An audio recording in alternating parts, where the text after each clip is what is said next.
Pergunakan kesempatan-kesempatan emas dalam hidup Anda untuk berjuang dan berlatih menjadi Raja Ilahi. Allah itu roh, gembala dengan roh kita, nanti Tuhan akan memberikan kebenaran, syarat-syarat perdamaian. Nama kata lain adalah Salam, saudaraku yang terkasih. Sebelum kita membahas meraih kuasa dan kemuliaan tertinggi, kita akan mendengarkan sebuah lagu.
Meraih kuasa dan kemuliaan tertinggi. Tidak ada kemuliaan, tidak ada kuasa yang lebih tinggi daripada itu, saudaraku yang kekasih. Dapatkah?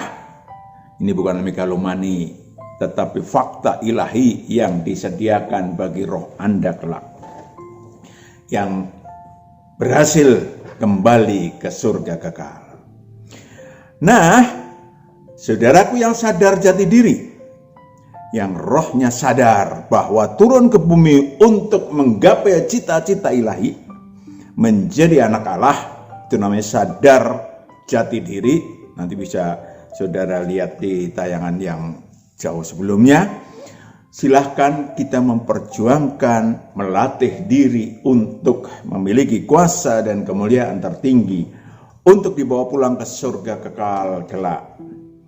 Ya, seperti sudah ditayangkan dalam jati diri manusia, bahwa tujuan roh umat manusia turun ke Dekblengsel, pendidikan, pengembelengan, dan seleksi calon anak-anak Allah di muka bumi, untuk menjadi anak-anak Allah yang kelak ditempatkan, perhatikan, kelak ditempatkan di surga kekal sebagai imam-imam Allah dan imam-imam Kristus dan sebagai raja-raja untuk memerintah makhluk-makhluk ciptaan Allah yang jumlahnya bertriliun, jenisnya bermiliar di surga kekal. Di surga kekal. Wahyu 5 ayat 6 sampai 10. Saya ingin sampaikan kepada saudara, kembali sadar jati diri. Wahyu 5 ayat 6, maka aku melihat di tengah-tengah tahta dan keempat makhluk itu, dan di tengah-tengah tua-tua itu. Di tengah-tengah tua-tua itu roh-roh kita. Di tengah-tengah tua-tua, roh-roh kita pada waktu masih di surga namanya tua-tua. Terus berdiri seekor anak domba seperti telah disembelih. Seperti seekor anak domba. Sang Kristus, sang anak domba sebutannya. Terus yang berkorban untuk calon anak-anak Allah. And then bertanduk 7 dan bermata 7, itulah ketujuh roh Allah yang diutus ke seluruh bumi. Yes. Ayat 7, lalu datanglah anak domba itu dan menerima gulungan kitab itu dari tangan dia yang duduk di atas tahta itu. Ayat 8, ketika ia mengambil gulungan kitab itu, tersungkurlah keempat makhluk dan ke-24 tua-tua itu. Dan ke-24 tua-tua itu roh-roh kita di hadapan anak domba itu. Di hadapan anak domba, and then masing-masing memegang satu kecapi dan satu cawan emas penuh dengan kemenyan. Itulah doa orang-orang kudus. Doa kita adalah kita memenangkan berbagai kesusahan di bumi, belajar kebenaran-kebenaran ilahi, menangkap apa yang disebut sebagai pengetahuan yang baik dan pengetahuan yang jahat, bla bla bla bla, untuk menjadi anak-anak Allah yang maha tinggi. And then ayat 9, dan mereka menyanyikan suatu nyanyian baru, katanya, engkau layak menerima gulungan kitab itu dan membuka materai-materainya, karena engkau telah disembelih dan dengan darahmu engkau telah membeli mereka bagi Allah dari tiap-tiap suku dan bahasa dan kaum dan bangsa. Menebus bagi seluruh umat manusia tanpa pandang religi, tanpa pandang agama, tanpa pandang suku. Lanjut. Ayat 10, dan engkau telah membuat mereka menjadi suatu kerajaan dan menjadi imam-imam bagi Allah kita, dan mereka akan memerintah sebagai raja di bumi. Sebagai imam-imam Allah kita, sebagai raja-raja yang berlatih, raja-raja ilahi kelak yang berlatih di bumi. Mari kita tengok diri kita, apakah kita sadar jati diri dan cerdik menaikkan sayap rohani kuasa dan sayap rohani kemuliaan agar pantas menjadi raja-raja, imam-imam Allah saat pulang ke surga kekal kelak. Saya sertakan nanti tayangan tentang kesaksian sayap rohani iman dan sayap rohani kuasa yang berjudul Si Kembar Membuang Mium dan Kista Mamanya. Saudara bisa saksikan nanti. Sayap rohani kuasa. Sayap rohani kuasa. Ada berbagai simulasi di bumi bagi roh-roh manusia untuk berlatih menjadi raja-raja ilahi yang kelak kita terima statusnya di surga kekal. Perhatikan waktu kita turun ke bumi, waktu Adam turun ke bumi, dia dilatih, kita juga dilatih kekuasaan atas aneka ciptaan Allah di bumi. Kejadian 1 ayat 26. Aneka ciptaan Allah di bumi untuk kita kuasai. Kejadian 1 ayat 26, berfirmanlah Allah, baiklah kita menjadikan manusia menurut gambar dan rupa kita, supaya mereka berkuasa atas ikan-ikan di laut dan burung-burung di udara dan atas ternak dan atas seluruh bumi dan atas segala binatang melata yang merayap di bumi. Itulah yang harus kita kuasai. Ya, untuk melatih kita berkuasa atas makhluk-makhluk roh yang nantinya banyak di surga kekal. Dapatkah Anda menguasainya? bagi kemuliaan Allah Sang Maha Pencipta? Atau sebaliknya, Anda dikuasain oleh keserakahan, dikuasain oleh hatinya berada di harta, menjadi hedonisme. Dapatkah Anda menguasainya untuk mengasihi sesama manusia? Kita tengok menguasai untuk kemuliaan Sang Maha Pencipta, Matius 22 ayat 36 sampai 37. Perhatikan baik-baik. Apakah kita mampu berlatih menguasai aneka ciptaan Allah untuk kemuliaan Sang Maha Pencipta? Matius 22 ayat 36. Guru, hukum manakah yang terutama dalam hukum Taurat? Ayat 37, jawab Yesus kepadanya, kasihilah Tuhan Allahmu dengan segenap hatimu dan dengan segenap jiwamu dan dengan segenap akal budimu. Ayat 39, dan hukum yang kedua yang sama dengan itu ialah kasihilah sesamamu manusia seperti dirimu sendiri. Jadi benda-benda yang ada di kehidupan kita, apakah kita dapat kuasai untuk kemuliaan Allah dan untuk mengasihi sesama manusia? Bukan untuk diri kita sendiri, untuk egosentrisme, bukan. Itu pelatihan saudaraku yang kekasih, untuk kelak kita dapat apa yang disebut raja-raja ilahi, kemuliaan, kuasa dan kemuliaan tertinggi. Bangga makan di restoran sejuta berdua dengan lilin di depannya, tetapi tentu saja itu akan menjadi minus karena tahu banyak orang di luar sana yang kelaparan, ya kan? Bukan nggak boleh, tetapi perhatikan baik-baik bahwa semua itu untuk pelatihan. Saudara kalau mau makan, makanlah. Cukup. Sisanya, katakan sisanya bukan berarti sisanya makanan saudara. Sisanya kekayaan kita, sisanya yang kita miliki bisa untuk orang lain, bukan? Itu masalah dalam kehidupan kita. Itu pilihan dalam kehidupan kita. B. Kekuasaan atas kehidupan sekuler. Ya, aneh juga ya. Saudaraku, coba kita tengok binatang apa yang memiliki status pekerjaan yang seperti beraneka ragam seperti manusia. Cuman manusia, karena manusia bukan binatang. Kekuasaan atas kehidupan sekuler. Mungkin Anda kini menjadi pejabat negara. Yes, atau pimpinan dalam suatu perusahaan. Apakah Anda cerdik? Ketika Anda jadi pimpinan, berstatus tinggi dalam sekuler tersebut, apakah Anda pakai untuk kepentingan roh Anda? Kalau sempat ayat 1, apakah dipakai untuk kepentingan roh Anda? Kalau sempat ayat 1, hai Tuhan, berlakulah adil dan jujur terhadap hambamu, ingatlah kamu juga mempunyai Tuhan di sorga. Ya, saudaraku yang kekasih, perhatikan, kita tengok. Ya, suatu kisah nyata 2000 tahun yang lalu, Lukas 7 ayat 2 sampai 10. Perhatikan baik-baik. Anda itu ada banyak di negeri ini. Anda itu banyak. Maka saudaraku, damai sejahtera akan menyertai bangsa dan negara kita.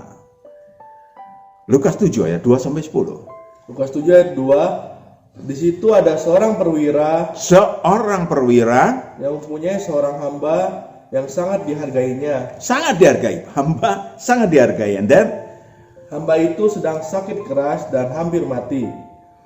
Ayat 3, ketika perwira itu mendengar tentang Yesus, ia menyuruh beberapa orang tua-tua Yahudi kepadanya untuk meminta supaya ia datang dan menyembuhkan hambanya. Ayat 4, mereka datang kepada Yesus dan dengan sangat mereka meminta pertolongannya, katanya, ia layak engkau tolong. Ia layak engkau tolong sebab.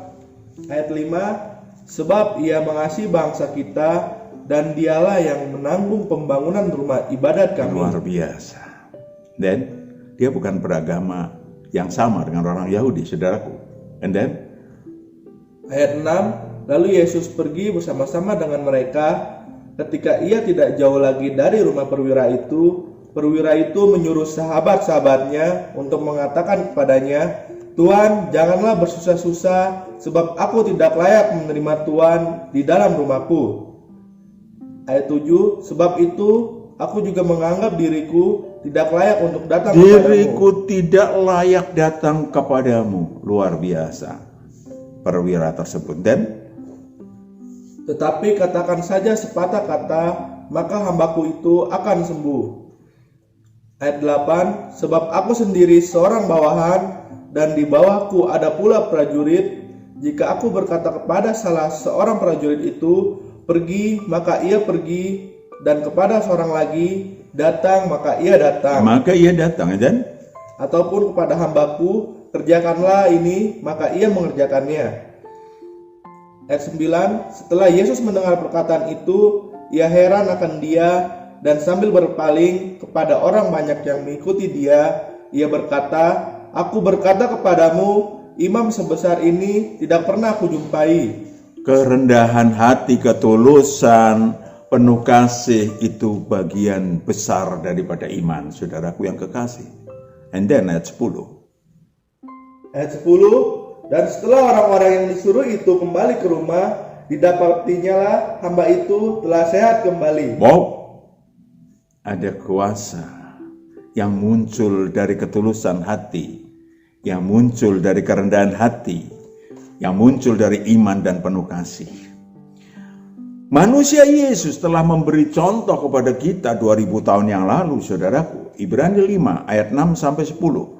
Ada kesalehan, ada ketaatan, ada kerendahan hati, ada pengorbanan totalitas. Saudara bisa baca sendiri. Ya, bahkan jika status sekuler Anda cuma, tanda kutip cumanya, menjadi hamba dan pegawai kecil atau buruh, kesempatan, perhatikan baik-baik, kesempatan meraih status ilahi kelak di surga kekal, menjadi raja-raja ilahi, tetap sama. Tetap sama. Kolose 2, Kolose 3 ayat 22 sampai 23. Tetap sama. Ini perhatikan baik-baik. Jadi jangan khawatir. Sekarang nggak apa-apa saudara menjadi kuli panggul kayak. No problem. Yang paling penting adalah saudara sambil memperjuangkan untuk menjadi raja-raja ilahi, kemuliaan tertinggi, kekuasaan tertinggi saat pulang ke surga. Kolose 3 ayat 22, hai hamba-hamba, taatilah Tuhanmu yang di dunia ini dalam segala hal. Jangan hanya di hadapan mereka saja, melainkan dengan tulus hati karena takut akan Tuhan. Yes, takut akan Tuhan. Bukankah supir taksi yang jujur lebih baik daripada menteri yang korupsi di hadapan Tuhan? Kita nggak berbicara siapa. Tetapi demikian rumusnya di hadapan Tuhan. Kekuasaan dalam rumah tangga. Ini dia. Rumah tangga ilahi dibentuk Allah sejak awal manusia ada, Adam dan Hawa ada, bertujuan agar anggota-anggotanya bahkan orang yang terkait dalam rumah tangga tersebut berproduktif ilahi dan berprestasi ilahi dan mengumpulkan harta surgawi, saudaraku. Apa itu, Pak? Tatkala seorang istri tunduk dan hormat kepada suami, karena berlatih tunduk dan hormat kepada Tuhan, maka dia akan mendapat upah ilahi bagi sayap rohani kuasanya. Efesus 5 ayat 22 sampai 24. Perhatikan baik-baik. Mungkin suami saudara memang kurang bermutu karena saudara salah pilih. No problem. Yang penting roh saudara naikkan, tumbuhkan. Mumpung ada saudara mempunyai suami yang demikian. Efesus 5 ayat 22, hai istri, tunduklah kepada suamimu seperti kepada Tuhan. Itu dia. Pelatihan ya. Pelatihan. Lanjut. 23, karena suami adalah kepala istri sama seperti Kristus adalah kepala jemaat, dialah yang menyelamatkan tubuh. Ayat 24, seharusnya demikian. Lanjut. Karena itu sebagaimana jemaat tunduk kepada Kristus, Demikian jugalah istri kepada suami dalam segala sesuatu. Yes, demikian juga kesempatan seorang suami untuk menaikkan sayap rohani kuasanya di dalam rumah tangga dengan mengasihi istri seperti Kristus mengasihi jemaatnya dalam rumah tangga. Saudara bisa lakukan itu. Ya, saudara bisa baca Efesus 5 ayat 25 sampai 33, Kolose 3 ayat 19 atau 21. Demikian juga anak-anak. Saudara bisa berperan dalam rumah tangga untuk menaikkan sayap rohani kuasa dan kemuliaan. Pergunakan kesempatan-kesempatan emas dalam hidup Anda untuk berjuang dan berlatih menjadi raja ilahi supaya kelak di surga kekal saudara memiliki status ilahi yang tinggi.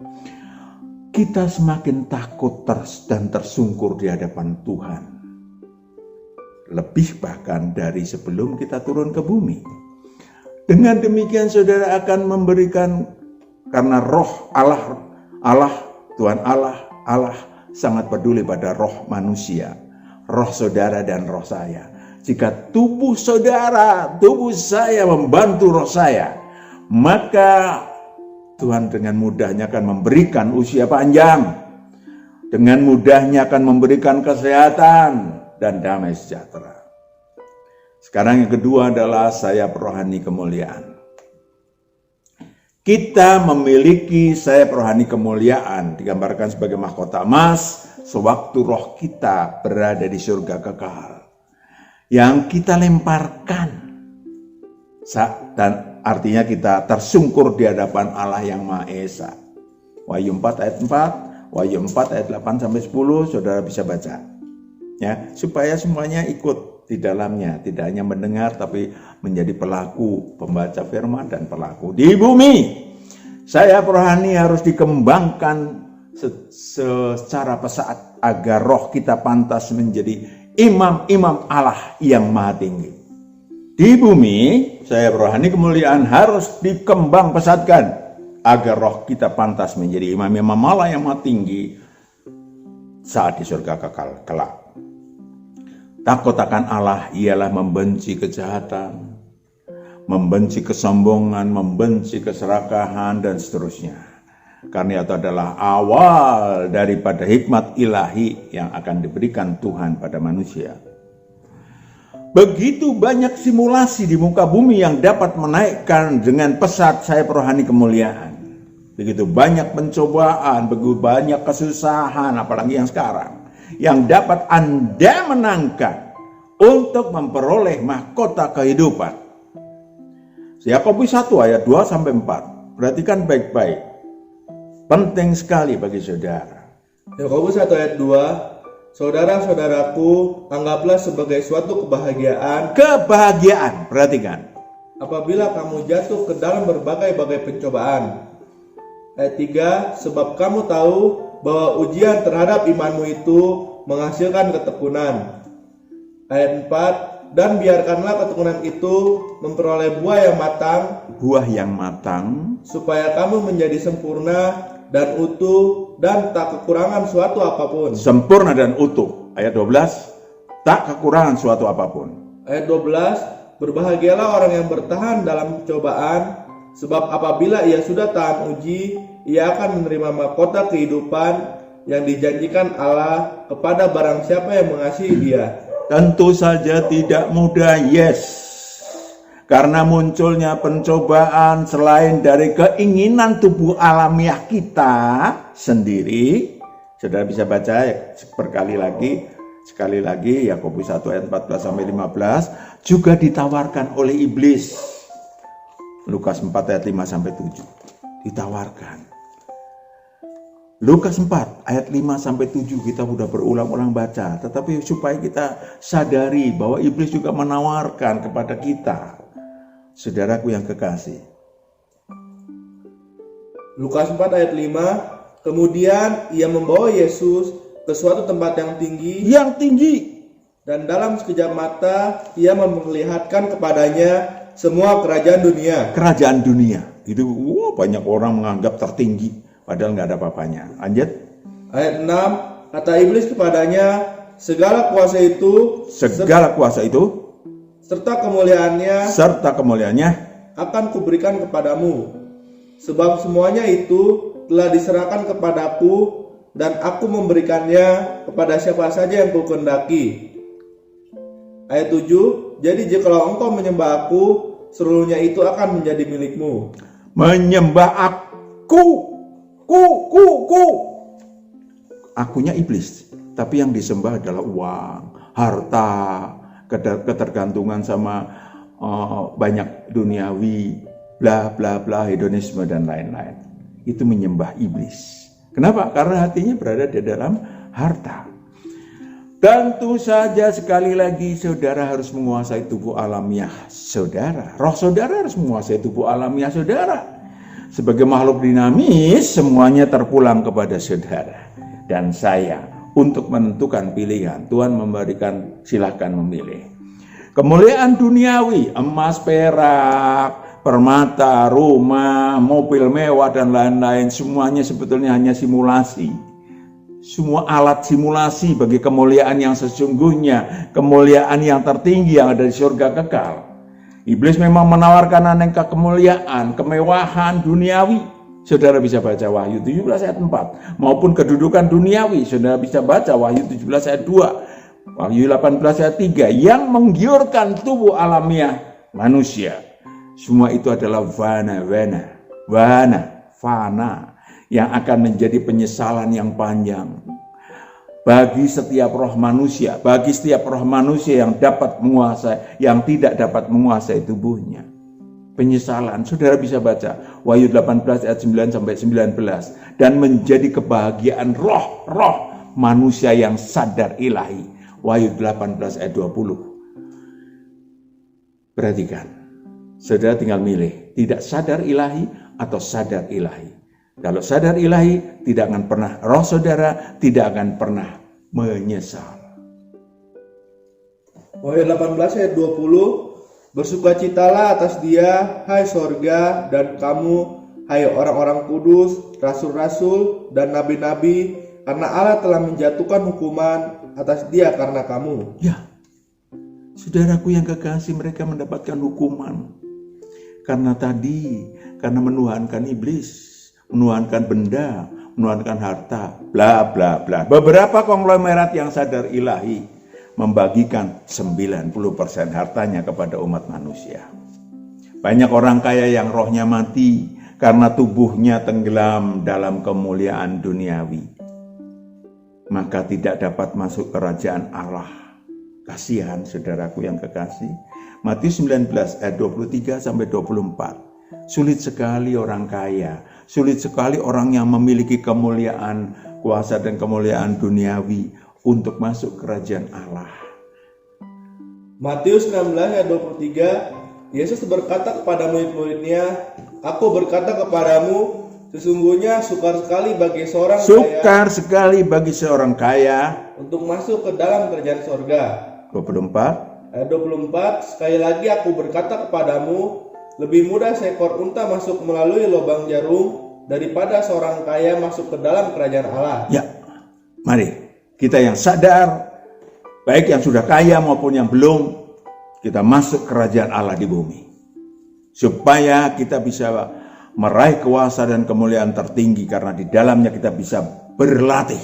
Di dalamnya kita bisa merasakan fakta kehidupan roh kita. Bukan cuma mendengar teori-teori kiri dan kanan.